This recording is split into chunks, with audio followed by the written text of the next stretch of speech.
Cooker விசில மறந்து உணவு வீணாகி போச்சா? இனி அந்த கவலையே வேண்டாம். வழங்குகிறோம் உலகின் முதல் விசில் கவுண்டர் குக்கர், புதிய அல்ட்ரா குரோனோ.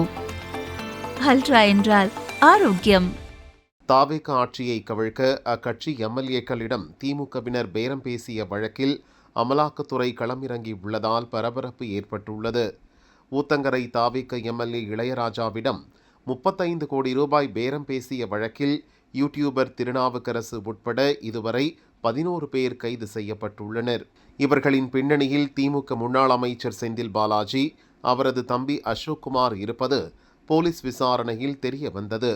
இதையடுத்து விசாரணைக்கு வருமாறு நோட்டீஸ் வழங்கப்பட்ட நிலையில் இருவரும் விசாரணைக்கு ஆஜராகவில்லை.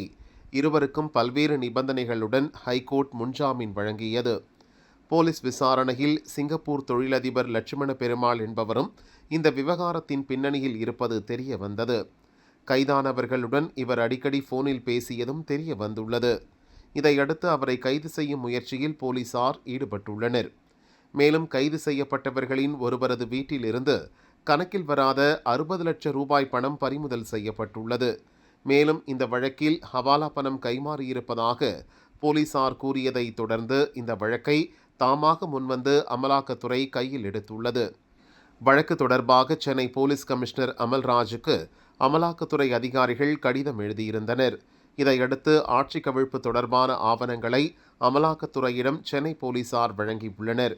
எனவே இனி அமலாக்கத்துறையினர் விசாரணையை துரிதப்படுத்துவார்கள் என எதிர்பார்க்கப்படுகிறது. இதனிடையே கைது செய்யப்பட்டவர்களின் செல்போன் அழைப்புகளின் அடிப்படையில் மதுரையைச் சேர்ந்த கணேசன், ரகு உள்ளிட்ட 4 பேரிடம் திருவல்லிக்கேணி போலீசார் விசாரணை நடத்தி வருகின்றனர்.